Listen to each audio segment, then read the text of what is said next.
Number 6. Reconnect with nature. In Okinawa, almost everyone maintains a vegetable garden, and many also cultivate fields of tea, mangoes, and other local plants. It's commonly believed that anyone who wants to live a long, healthy life needs an ikigai, a reason to live, and gardening offers just that. Having a garden gives people something meaningful to look forward to every day. A social activity for the community involves getting together at local markets to share their fresh produce and showcase the fruits of their labor, which helps foster a sense of connection and belonging. While social connections with others are important, so is the individual connection to nature. A study by Harvard University found that people surrounded by greenery tend to live longer and have a lower risk of developing conditions like cancer or respiratory diseases. Over 100 studies show that spending time in nature, living near it, or even simply viewing nature in various forms, such as paintings or videos, has positive effects on our brains, bodies, emotions, and social interactions. Particularly, just seeing nature is inherently rewarding and helps calm our nervous systems, producing positive emotions and fostering openness, creativity, and resilience. Today, with more than half of the world's population living in cities, we've become increasingly disconnected from nature. The hustle and bustle of urban life drains our time and energy, leading to stress, anxiety, and a sense of meaninglessness. We might go through a midlife crisis, travel in search of ourselves, battle depression, change jobs, or even buy new cars, but we still often feel that something is missing. In modern life, much of our time is spent on things we don't really need, such as paying bills or staring at screens, which makes it easy to lose touch with nature. Even though we no longer need to hunt or gather to survive, there are simple ways to reconnect with nature, such as growing plants at home, playing with a pet, eating outside, watching the sunrise or sunset, or going on a hike. You can also sleep under the stars from time to time. Even if you prefer city life, stepping outside and embracing nature, even for brief moments, will help you feel more grounded and connected. Number 7. Give thanks.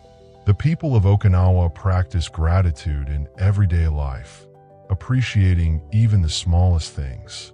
They give thanks for their ancestors, for nature that provides food and air, and for their families and friends.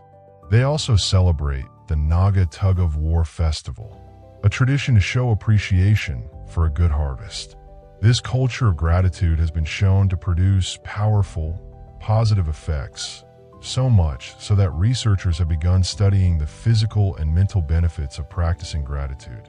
One study by the University of California, Berkeley, involved dividing participants into 3 groups and having them keep a journal for 10 weeks.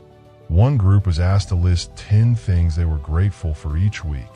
The second group listed 10 minor annoyances, and the third group wrote about 10 significant events from the past week with no specific direction. After 10 weeks, the participants who practiced gratitude reported feeling 25% happier than those in the other groups. Gratitude not only boosts happiness, but also has physical health benefits. It helps reduce stress, which is a major contributor to heart attacks and chronic illnesses. Grateful individuals tend to have a more positive outlook on life, which in turn boosts their immune system. You can start your own gratitude practice by keeping a daily gratitude journal. Simply write down 3 to 5 things you're thankful for each day, and write them down. You could be grateful for your friends, family, material possessions, your health, and the many blessings in your life. When we're truly thankful and feel it deeply, it shifts our mindset. Feeling grateful helps us adopt an abundance mindset, in contrast to a scarcity mindset, where we feel as though we lack something. An abundance mindset is essential for growth and well-being. Number 8. Exercise. In Okinawa, people over the age of 80 and even 90 remain highly active. They don't spend their time idly at home, staring out the window or reading newspapers. They walk a lot, enjoy karaoke with neighbors, and After breakfast, or even before, they head outside to tend to their gardens. While they don't go to the gym or engage in intense workouts, they are constantly moving through their daily routines. With regular exposure to sunlight and consistent activity, they enjoy stronger bones, higher vitamin levels, and a generally more positive outlook. The main reason we avoid exercise is our reluctance to feel discomfort. However, staying healthy doesn't require intense workouts or running marathons. As shown by Japanese centenarians, the key is incorporating movement into your daily life. Practicing Eastern disciplines such as yoga, qigong, or tai chi helps you find harmony between body and mind, enabling you to face the world with strength, joy, and serenity. These gentle exercises provide exceptional health benefits and are especially suitable for those who may find it difficult to stay fit. Number 9. Live in the moment. Japanese professionals are renowned for their dedication and attention to detail. This can be seen in various aspects of life, from elderly Okinawans working in their gardens to college students working shifts in convenience stores. They are always fully engaged in their tasks. This focused state is known as flow. Flow occurs when people are so absorbed in an activity that nothing else seems important. The experience is so rewarding that people pursue it purely for the enjoyment of the task. Imagine climbing a steep mountain, being mindful of every step, knowing that a lapse in attention could be dangerous. Your focus sharpens, and time seems to slow down. Your mind enters a space of vibrancy, peace, and connection. This is the flow state, the moment where the past and future cease to exist, and all that matters is the present. You don't need a mountain to experience flow. If you often find yourself distracted while working on something important, there are strategies you can use to increase your chances of achieving flow. Focus on the present moment, avoid multitasking, and unplug from social media. The key to flow is choosing a task that is challenging but not overwhelming. Every activity, whether it's a sport or a job, has its own set of rules and skills needed. If the task is too simple, it leads to boredom. If it's too difficult, it can cause frustration. The ideal challenge lies somewhere in between. We won't have the necessary skills to complete it, and we will almost certainly give up, feeling frustrated. The ideal is to find a middle path, something aligned with our abilities, but just enough of a stretch so we experience it as a challenge. We want to see challenges through to the end because we enjoy the sense of accomplishment that comes with pushing ourselves. If you're a graphic designer, learn a new software program for your next project.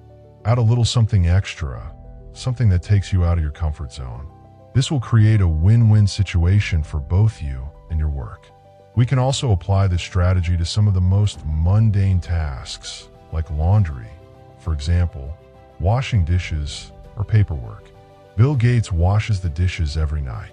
He says he enjoys it, that it helps him relax and clear his mind, and that he tries to do it a little better each day, following an order or set of rules he's made for himself. Plates first, fork second, and so on. It's one of his daily moments of micro-flow. We, too, can get through these mundane tasks by trying to do them better than we did last time. Flow is mysterious. It's like a muscle. The more you train it, the more you'll flow, and the closer you'll get to your ikigai. Number 10, never retire. It's interesting to note that in the Okinawan language, there isn't a word for retirement. Older Okinawans can readily articulate the reason why they get up in the morning. They live intentional, purposeful lives. They feel needed, they matter, and they contribute. As a result, they live longer than most. Retirement is not looked upon favorably, as it implies that once you retire, you'll cease to do anything at all, become a burden on society, and stop following your passions. The idea is to keep both the mind and body active in order to fill yourself with purpose and ikigai on a daily basis. We think of retirement as the ultimate destination for well-earned rest from the battlefield of a career, like a golden age of holidays, golf, coffee, in mostly one form of recreation or another. But retirement kills your ikigai. We need to stop spending so much time worrying about making more money in our eventual retirement. Instead, we should focus our efforts on making a great life while we still have the time. So, never retire. Keep learning, keep changing, and keep growing. We hope you find your ikigai and live a very long and happy life.